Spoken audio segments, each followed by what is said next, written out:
하나님의 말씀 창세기 37장 5절에서 11절까지 거룩하신 하나님 말씀을 함께 봉독하겠습니다. 요셉이 꿈을 꾸고 자기 형들에게 말하매 그들이 그를 더욱 미워하였더라. 요셉이 그들에게 이르되 청하건대 내가 꾼 꿈을 들으시오. 우리가 밭에서 곡식단을 묶더니 내 단은 일어서고 당신들의 단은 내 단을 둘러서서 절하더이다. 그의 형들이 그에게 이르되 내가 참으로 우리의 왕이 되겠느냐, 참으로 우리를 다스리게 되겠느냐 하고 그의 꿈과 그의 말로 말미암아 그를 더욱 미워하더니 요셉이 다시 꿈을 꾸고 그의 형들에게 말하여 이르되 내가 또 꿈을 꾼즉 해와 달과 11별이 내게 절하더이다 하니라. 그가 그의 꿈을 아버지와 형들에게 말하매 아버지가 그를 꾸짖고 그에게 이르되 내가 꾼 꿈이 무엇이냐? 나와 내 어머니와 내 형들이 참으로 가서 땅에 엎드려 내게 절하겠느냐? 그의 형들은 시기하되 그의 아버지는 그 말을 간직해 두었더라. 아멘. 하나님의 말씀입니다. 오늘 꿈이 있는 사람 제목으로 말씀 나누기 원합니다. 미국에서 그 배관공 있지 않습니까? 마스터급 실력을 갖춘 배관공 직업을 가지신 분들이 1년 평균 수입이 약 1억 2천만 원 정도 된다고 합니다. 평균입니다. 그러니까 많이 받는 분은 1년에 3억 이상을 번다고 해요. 그에 비해서 대학원을 나온 석사 학위를 가지신 분들의 그러니까 소위 화이트 칼라 직장인의 1년 평균 연봉은 아까 1억 2천만 원보다 500 정도 적은 1억 1,500만 원 정도 받는다고 합니다. 그러니까 대학원을 나와서 평균 1억 1,500인데 고등학교 졸업해서 기술을 배워서 1억 2천만 원 평균으로 그렇게 받는다는 것이죠. 쉽게 말해서 블루칼라 직종에 종사하는 분들의 연봉이 화이트 칼라 종사자들보다 더 높다는 것입니다. 여기에 더해서 AI 시대가 이미 도래했기 때문에 이제 관리직, 사무행정직, 서비스직에 있는 분들의 그 일자리는 점점 감소합니다. 그리고 또 연봉도 줄어듭니다. 늘지는 않습니다. 정체 내지는 줄어들어요. 그에 반해서 블루칼라 직종에 있는 분들은 상대적으로 일자리가 더 많아져요. 왜냐하면 그 일을 할 사람들이 많지 않거든요. 그래서 일자리가 많고 연봉도 더 높아지고 있다라고 하는 것이 신문의 기사로 나왔습니다. 그런데 이런 현상이 벌어지는 이유를 설명하는데 전문가들이 말하기를 소위 선진국 병 때문이다라고 합니다.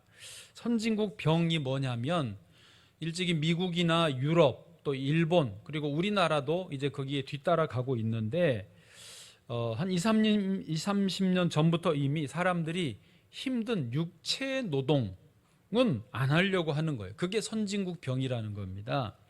건설, 노동직, 청소, 배관, 열쇠, 자동차 수리 같은 소위 3D 업종에 속하는 직업군을 피한다는 것입니다. 우리나라도 그렇지 않습니까? 젊은 세대들이 일자리를 찾을 때 근무 시간이 길면 안 되고 기술을 배우는데 복잡하면 안 되고 근무하는 곳이 쾌적하고 편안하고 좀 폼나는 곳이어야 되지 않습니까? 그런 게 이제 퍼져 있다 보니까 이 블루칼라 직종의 일자리는 다 거들떠보지 않는 겁니다. 안 하려고 해요. 그래서 오히려 이제 블루칼라 직종에 있는 분들이 대접을 받는 그런 시대가 됐다는 것입니다. 선진국 미국이나 유럽에서도 그런 힘든 일을 자국 젊은이들이 안 하니까 외국의 젊은 노동자들을 불러서 썼습니다. 그런데 이제 종교가 다르고 문화가 다르다 보니까 그들이 사회적인 문제를 일으키고 테러가 일어나고 그런 그 복잡한 정치적인 이슈들이 생겨나니까 선진국들이 이제 와서 애쓰는 게 뭐냐면 자국민들 젊은이들 중에 블루칼라 고급 인력을 키우려고 한다는 것이죠. 여러분, 나라가 선진국이 되는 것은 감사한 일이지만 국민들이 선진국 병에 걸리는 것은 문제인 것입니다. 선진국 병은 조금 더 설명하면 사람마다 그런 거죠. 편안하기를 원하고 안전하기를 원하고 풍요롭기만을 구하는 것입니다. 그런데 그런 선진국에서 이런저런 문제가 생겨나고 있습니다. 그게 이제 풍요롭고 안전하고 편안한 것이 우리를 어느 정도 여유롭게 해주고 행복하게 해주지만은 그 병에 빠지면은 우리나라도 지금 OECD 국가 중에 자살률 1위를 지금 10몇 년째 잘 유지하고 있습니다. 잘. 웃자고 하는 말입니다. 거꾸로 하는 표현이죠. 너무 안타까운 상황입니다. 게다가 미국도 선진국 중에 선진국이지만 최근 자살률이 급격하게 올라가고 있습니다. 마약 중독, 알코올 중독, 총기 사고 계속 늘어나고 있습니다. 그러니까 사람들이 선진국 병에 걸려 있다 보니 이런 부작용들이 나오는 것이죠. 오늘 주제는 꿈입니다. 사람들은 꿈 그러면 단순히 현대인들은 돈 많이 벌어서 편안하고 안전하고 풍요롭게 사는 것, 그거를 자신의 꿈이라고 여기며 달려갑니다. 그렇게 자식을 공부시키고 그렇게 공부하고 직장 잡고 점점 더 좋은 곳으로 올라가려고 하는 것입니다. 그런데요, 이렇게 돈 많이 벌어서 편안하고 풍요롭기를 바라는 것이 꿈이다라고 말하기에는 좀 부끄럽습니다. 특별히 우리 그리스도인들은 그것은 인간의 어떤 기본적인 욕망에 더 가까운 것이지 하나님 앞에 꿈이다라고 말하기에는 어울리지 않다라는 것이죠. 그럼 우리 그리스도인들이 품어야 될 꿈, 하나님이 주신 꿈이라고 한다면 어떤 것이어야 하겠는가? 그걸 좀 생각해 보시면 좋겠습니다. 성경에서 꿈의 대명사로 가장 대표적인 인물이 오늘 성경에 나오는 요셉입니다. 꿈쟁이 요셉. 아시는 것처럼 요셉은 야곱의 12아들 중에 11번째였습니다. 아버지 야곱에게 요셉은 사랑을 많이 받았습니다. 요셉이 약 17살 때쯤 되었을 때 자다가 꿈을 꿨는데 이런 거예요. 형들하고 볕단을 묶어서 쌓는 일을 했는데 꿈에 말이죠. 자기가 묶어놓은 볕단에 형들이 묶어놓은 볕단들이 다 삥 둘러 와가지고 절을 하더라는 거죠. 그래서 형들에게 그 꿈을 말을 했네요. 형들이 화가 단단히 났습니다. 그래서 8절에 보면 이렇게 표현합니다. 그의 형들이 그에게 이르되 너가 참으로 우리의 왕이 되겠느냐? 참으로 우리를 다스리게 되겠느냐? 하고 그의 꿈과 그의 말로 말미암아 그를 더욱 미워하더니 그렇지 않아도 미운 녀석이 더 미운 소리를 하는구나 하는 것이죠.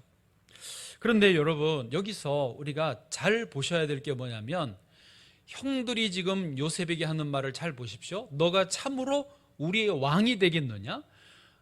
참으로 우리를 다스리게 되겠느냐? 하고, 형들은 요셉의 꿈을 그냥 왕 되는 높은 자리에 올라서는 것, 세상에서 출세하고 성공하는 것, 자신들의 욕망을 이루는 것으로만 이해했습니다. 그런데 요셉이 지금 다 몰랐지만은 요셉의 이 꿈은 그런 자기의 욕망을 이루는 것과는 차원이 좀 다릅니다. 여러분 한번 생각해 보십시오. 왕이 되면 그 자체로 좋은 것만 있는 것은 아닙니다. 누군가를 다스린다라고 하는 것은요, 엄청난 책임감이 따르고 자기를 따르는 백성들을 먹여 살려야 됩니다. 안전하게 보호해야 됩니다. 그리고 나라의 왕이라면 그 나라가 더 발전하도록 뭔가 더 모사가 필요하고 지혜가 필요하고 밤잠 안 자고 수고와 노력이 필요합니다. 그러니까 세상에 욕망으로만 있는 사람들은 그냥 왕 된다고 오 좋겠다 이렇게만 욕망적인 해석이지만 정말로 꿈으로 해석을 하면요, 그는 엄청난 책임감이 따르는 아주 무거운 짐이지만은 의미가 있는 하나님 앞에서 보람된 그런 꿈이라는 것이죠. 요셉은 그런 꿈을 꿨지만 그걸 이해하지 못하는 형들은 욕망으로만 이해하고 나무랐던 것이죠. 우리가 알지만 나중에 이 요셉의 꿈 덕택에 이렇게 지금 야단쳤던 형들이 살아남았지 않습니까? 꿈은 그런 겁니다. 욕망과 근본적으로 다르다는 것이죠. 그 다음에 또 한 번 비슷한 꿈을 꾸지요. 해와 달과 11개의 별들이 요셉에게 와서 절을 하더라는 것이죠. 그 이야기를 형들에게 또 했네요. 아버지에게도 했네요. 그랬더니 아버지도 형들도 다 꾸짖습니다.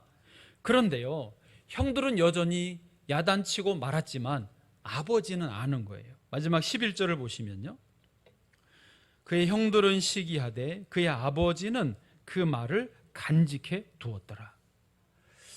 아버지 야곱은, 형들은 몰라도 아버지는 지금 족장입니다. 창세기에 나오는 4명의 족장 중에 한 명이고 소위 리더죠. 온 집안을 책임지는 그 자리에 있다 보니 왕이 된다라고 하는 거, 누군가를 다스린다라고 하는 것이 어떤 것인지 아는 거죠. 그런 의미에서 요셉의 꿈을 마음에 간직해 두는 거예요. 다윗도 그렇지 않았습니까? 이세의 8 아들들 중에 막내 아들이었습니다. 다윗이 나중에 왕이 되고 다윗의 7 형들이, 그리고 그 형들의 자녀들, 조카들이 다윗의 신하가 되고 장군이 되고 참모들이 됩니다. 그렇지 않습니까? 그런데 왕이 된 다윗이 그냥 어허 하고 폰만 잡고 있습니까? 왕이기 때문에 자기 형들, 자기 조카들, 자기를 따르는 수많은 사람들을 먹여 살리고 보호하고 건강한 복된 나라로 이끄는 그 역할을, 무거운 짐을 졌던 것이죠. 하나님이요, 우리에게 주시는 꿈은 그런 겁니다. 자기만 편안하게, 안전하게, 풍요롭게 살기를 추구하는 방식과는 거리가 멉니다.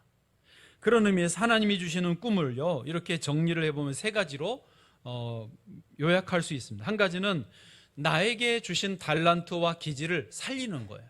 즉 나를 살리는 거예요. 여러분, 하나님 주신 꿈이요, 나를 죽이고 되어지지는 않습니다. 전에도 말했지만 비행기에서 항공 승무원이 늘 안내 방송하죠. 위급 상황이 발생하여 산소 마스크가 내려오면 누가 먼저 쓰라고요?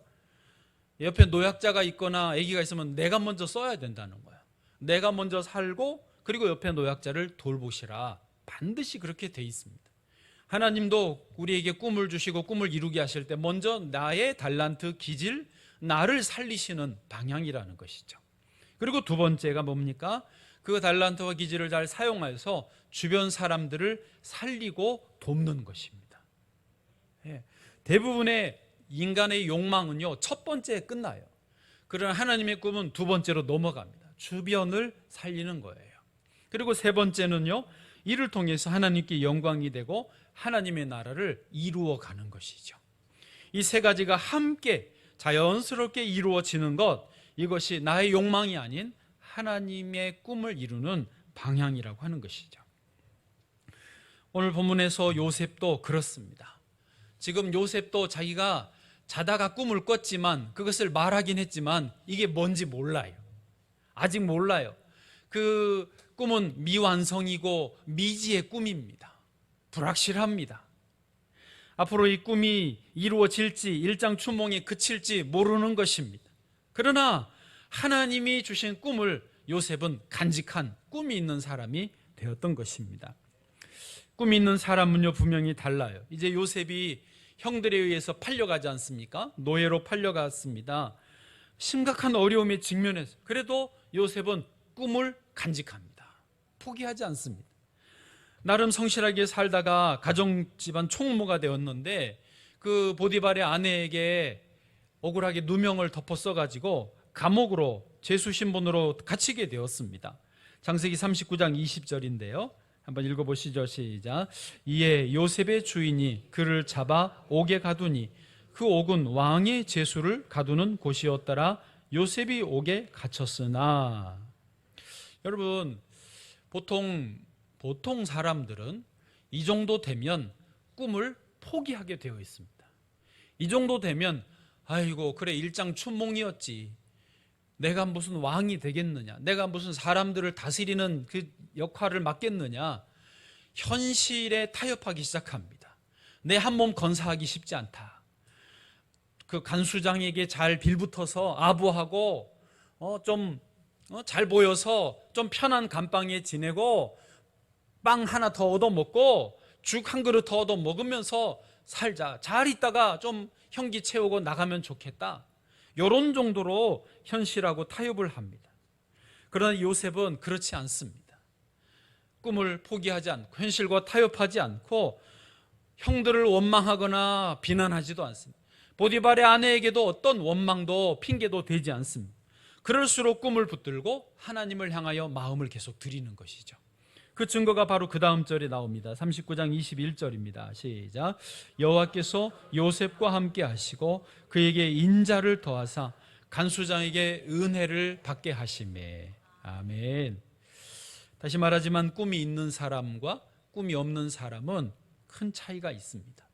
꿈이 없는 사람 혹은 꿈이 있었지만은 꿈을 놔버린 사람은 금세 현실과 타협을 합니다. 그러나 꿈이 있는 사람은 멀리 있는 꿈에 맞추어 계속 걸어가는 것이죠. 저는 예전에 방글라데시의 박천독 선교사님이라는 분에게 엄청난 도전을 받았습니다. 이분이 방글라데시에서 십수년을 사역하면서 많은 분들을 이슬람 사람들을 이제 그리스도인으로 개종하게 하고 교회도 세우고 학교도 세웠습니다. 그런데 이분이 방글라데시 이슬람 국가인데도 너무 가난하고 더운데도 거기서 꿈을 본 거예요. 어떤 꿈이었느냐? 현재 방글라데시의 기독교인 비율은 10%가 안 되는데 하나님이 주신 이 꿈대로 가면은 30%까지 끌어올릴 수 있겠구나. 그 꿈을 꾼 거예요. 어떻게? 그래서 꿈을 이룰 수 있는 전략을 세웠는데 학교를 100개를 세우고 교회를 100개를 세워서 그 30%를 채우자는 겁니다.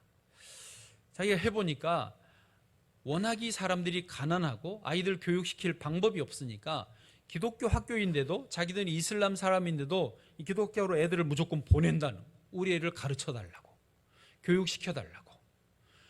이 가난을 벗어날 길이 없고 먹고 살 방법이 없으니까 애를 무조건 또 맡긴다는 것이죠.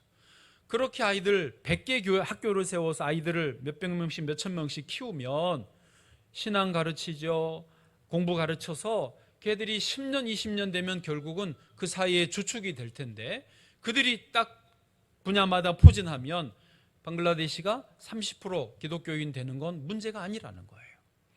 그래서 그 꿈을 향하여 가고 있었는데 어느 날 정부에서 문제가 돼가지고 이분이 추방을 당합니다. 방글라데시 못 들어가게 됐어요. 자, 그러면 꿈이 어떻게 되는 거예요? 물거품 되는 거 아닙니까? 이건 못 들어가니까요. 그런데 이분이 꿈이 있는 사람은 다르더라고요. 나와 있는 동안에 책을 썼어요. 자기가 거기서 있어서 이루어졌던 일들, 또 그 주신 꿈의 내용에 대해서 자세히 책을 써서 한국에 출판을 한 거예요. 저 같은 사람도 그 책을 보고 같은 꿈을 꾸게 되는 거죠. 이렇게 하면 되겠구나. 하나님이 도와주시고 같이 기도로 모으면, 선교의 힘을 같이 모으면 되겠구나. 그래서 저도 꿈으로 사로잡히고 협력하고 기도하고 했던 것이죠. 그 뒤에 정권이 바뀌어서 다시 들어갈 수 있게 되었다라고 제가 들었습니다. 캐나다에는요, 곳곳에 원주민 보호구역이 있습니다. 콜럼버스가 아메리카 대륙을 발견할 때는 1000만 명 넘는 원주민들이 그 대륙에 살았는데 이제 백인들이 와서 남쪽에는 미국 정부, 북쪽에는 캐나다 정부가 결국은 들어섰지 않습니까? 그러면서 이제 원주민들은 보호구역 안에만 살게 하는 거예요. 그리고 대신에 어떤 정책을 썼냐면, 이게 좋은 건지 나쁜 건지 들어보십시오. 이 보호구역 안에 사는 원주민들에게는 무조건 생활비를 다 대주는 거예요. 얼마나 좋아요? 그런데 결과가 어떻게 됐느냐? 일하지 않아도 한 달 생활비가 꼬박꼬박 나오니까 이 사람들이 뭐 했게요? 술 먹고 도박하고 마약에 빠져서 다 중독자들이 되어버렸습니다. 이게 사실은 캐나다 정부가 원했던 거죠. 소위 우민화 정책을 쓴 것입니다. 여러분, 그게 일종의 선진국 병 아닙니까? 우리가 다 돈 많이 벌어서 일 안 해도 편안하게 먹고 살기를 구하는, 그게 꿈이라고 하지 않습니까? 그런데 그게요, 인간의 욕망이고, 그 선진국 병에 빠지면 인생이 무너집니다. 가정이 깨집니다. 자녀들에게 꿈을, 미래를 줄 수가 없습니다. 요즘에 꼭 젊지 않지만 현대인들의 꿈이라는 게 이제 직장 다니는 분들이 소위 파이어족을 꿈꿉니다. 파이어족이 뭔지 아세요? 원래 you are fired 그럼 너 해고야 그런 말인데 스스로 자기를 해고시키기를 원하는 거예요. 한 5억 모아서 한 10억 모아서 주식 뭐 투자 코인 사가지고 대박 터뜨려서 한 10억 모으면은 직장 안 다녀도 되는 거예요. 여행 다니고 골프 치러 다니고 등산 다니고 놀러만 다녀도 되겠다. 그런 인생을 젊은 사람들이 꿈꾸는 그게 파이어족입니다. 그게 현대인들의 꿈이에요. 아니 뭐 그렇게 하실 수 있으면 하십시오. 할렐루야. 그런데 말하는 건 선진국 병을 말하는 거예요. 그런 삶의 태도, 그런 삶의 방식은 문제가 많다. 내 인생을 영혼을 깨버린다는 거죠. 지금 캐나다의 그 원주민들도 결국은 그렇게 해서 전부 돈을 매달 받는데도 중독에 완전히 빠져서 빈곤 그리고 중독 그런 것이 대물림되는 악순환에 빠져버렸습니다. 세대를 이어서 절망의 늪에서 허우적거리고 있습니다.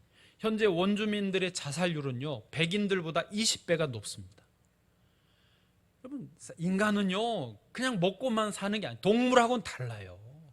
이 속에 채워야 하나님으로만 채울 수 있는 빈 공간이 다 있어요.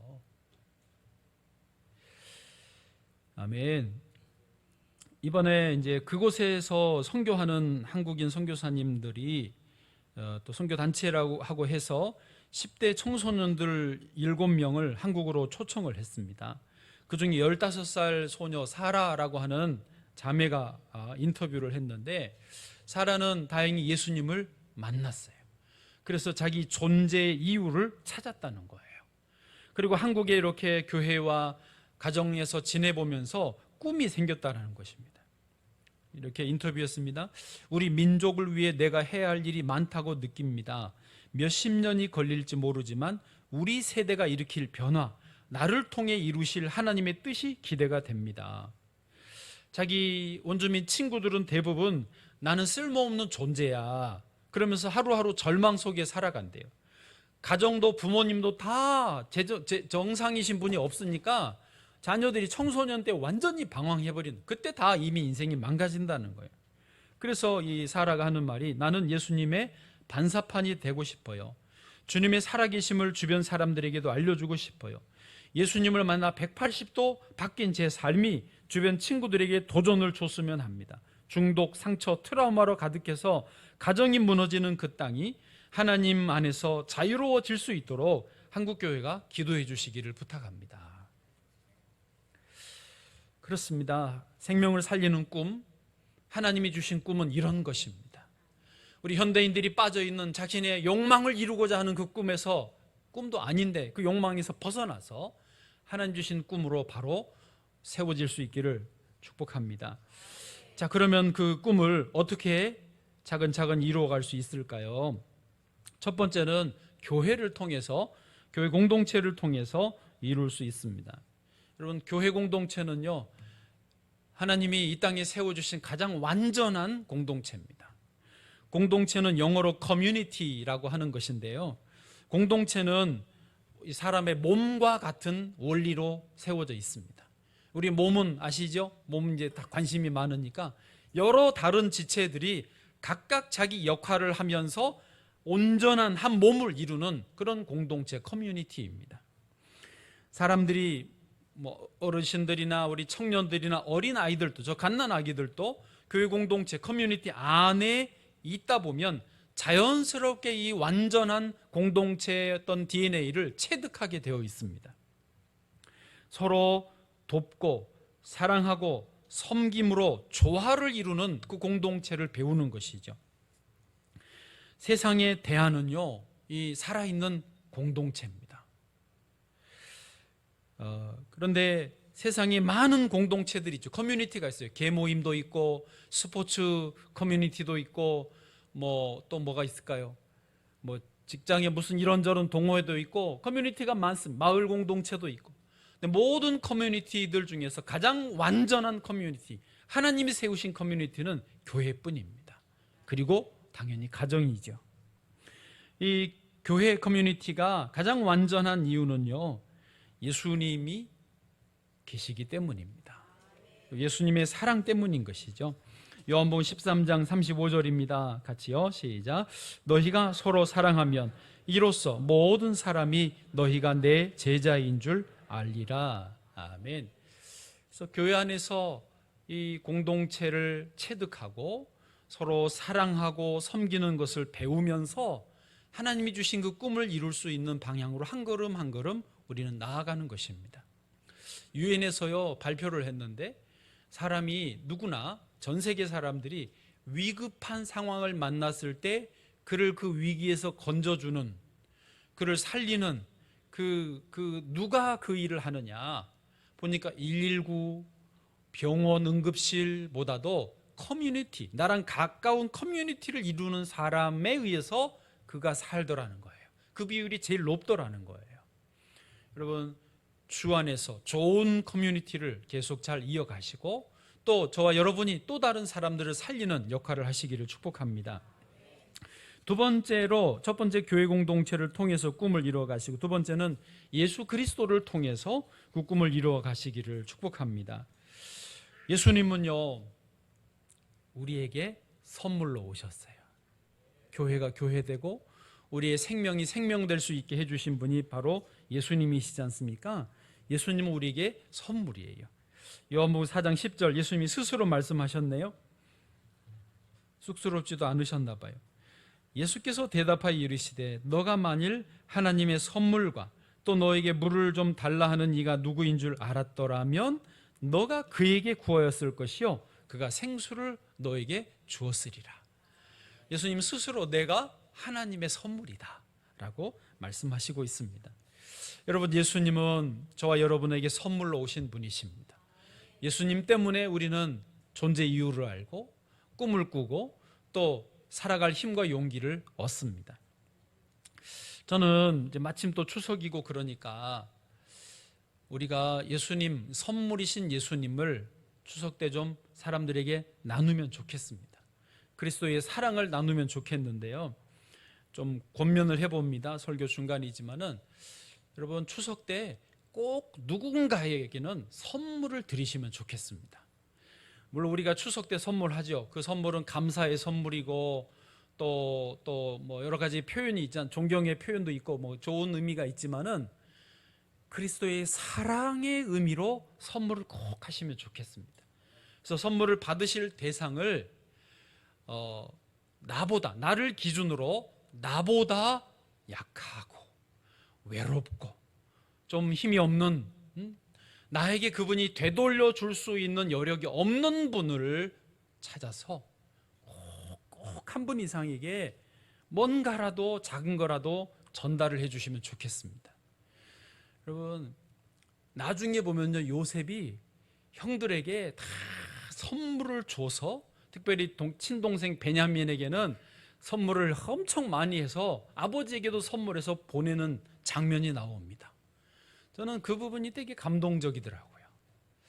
선물은요 참 귀한 것입니다. 추석 때 선물 주고받고 잘 아시지만은 그런 감사를 넘어서서 그리스도의 사랑, 선물로 오신 그리스도를 전달해 주는 의미로 꼭 약하고 외롭고 나보다 약하신 분에게 꼭 하나 이상씩 하시면 좋겠습니다. 잠언 19장 6절 말씀 시작. 너그러운 사람에게는 은혜를 구하는 자가 많고 선물 주기를 좋아하는 자에게는 사람마다 친구가 되느니라. 아멘. 제가 본 바로는 선물을 잘하는 분들이요 꿈을 이루시더라고요. 그리스도의 선물을 이미 받은 우리는 얼마든지 선물하실 수 있습니다. 나보다 외롭고 약하신 분에게 꼭 추석 넘기지 말고 선물을 해보시기를 바랍니다. 그리고 세 번째요, 꿈을 매일 새롭게 하는 것입니다.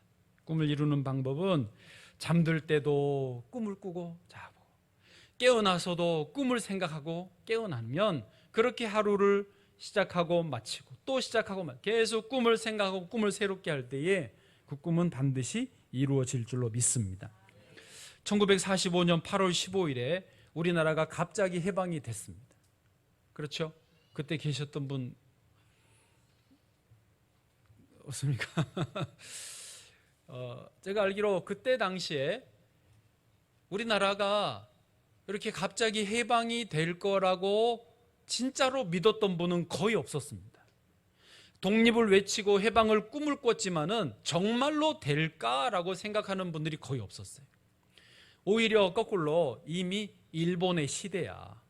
대동아 공영의 그 일본의 꿈이 이미 우리나라를 덮어버렸어. 그래서 사람들은 좀 이제 그 자신의 욕망을 위해서 일본의 교육을 받고 일본의 문화와 배우고 일본의 언어를 배우면서 어떻게 하면 일본인들과 가까워질까? 그래야 편안하고 풍요로운 삶을 누릴 수 있으니까요. 그러니까 독립, 해방의 꿈을 꾸기보다 그냥 막연했지만 그냥 저 멀리 있는 거고 당장은 현실에 안주했던 것이죠. 근데 그 와중에도 몇몇 분들은 독립, 해방의 꿈을 계속 꿨습니다. 그 몇몇 분들 중에 그리스도인들이 참 많았습니다.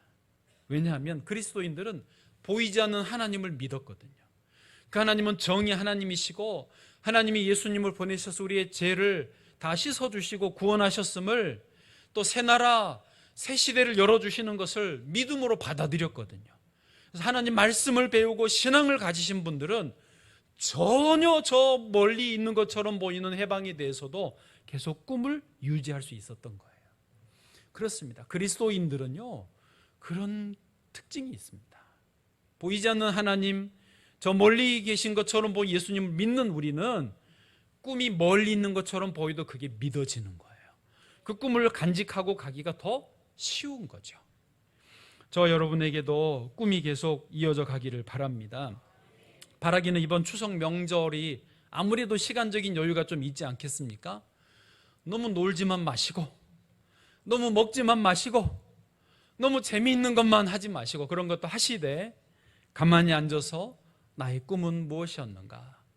내가 현실이 어렵고 바쁘다고 꿈을 잠시 내팽겨쳐 놓고 있지는 않았나? 너무 현실적으로만 지낸 것은 아닌가 돌아보시고 다시 꿈을 부둥켜 안으시기를 축복합니다. 이것은 저에게도 하는 설교이기도 합니다. 마지막 네 번째, 꿈을 말하라는 것입니다. 꿈을 말하라. 요셉은 꿈을 말했습니다. 형들에게도 말했습니다. 아버지에게도 말했습니다. 싫어할 줄도 알고 자기를 미워할 줄도 알았지만 꿈을 계속 말을 했습니다. 꿈은 말해야 됩니다. 저는 우리 청년들이 자신의 미래의 꿈에 대해서 서로 계속 나누기를 원합니다. 함께 모여서 꿈을 나누고 그 꿈을 위해서 같이 기도하는 시간들을 갖기를 원합니다. 계속 이런저런 한숨만 쉬고 어려움만 생각하고 현재 문제만, 현재 안 되는 것만 자꾸 말하는 것보다는 옛날에도 지금도 앞으로도 현실은 다 어렵습니다. 요셉도 어려웠고 다윗도 어려웠고 바울도 어려웠고 베드로도 어려웠습니다. 지금도 어렵습니다. 그러나 꿈을 나누고 그 꿈을 위해서 같이 기도하는 것, 하나님이 거기에 역사하실 줄로 믿습니다. 독일이 통일된 지가 오래됐습니다. 그러나 독일이 통일되기 전에는 저 동독과 서독, 베를린으로 장벽으로 나눠져 있는 독일이 통일될 거라고 아무도 생각을 못했습니다. 미국에 독일 연구소가 수백 개 있었어도 독일이 통일될 거라고 예측한 연구소가 없었습니다. 그런데 독일이 통일되기를 원하는 사람들이 모여서 우리나라가 통일되면 좋겠다. 몇 사람들이 나누기 시작했어요. 그래서 니콜라이 목사님이 자기 교회에서 사람들을 모아서 우리 그러면 같이 하나님께 기도하자. 그래서 통일을 위한 기도회로 모였습니다. 처음엔 몇 명, 그 다음 몇십 명, 그 다음 몇백 명, 몇천 명이 모이니까 교회당에 모일 수 없어서 광장에서 기도했습니다. 그렇게 매주 모여서 기도하는데 어느 날 진짜로 베를린 장벽이 무너지고 독일이 통일되는 모습을 자기들이 보았던 것이죠.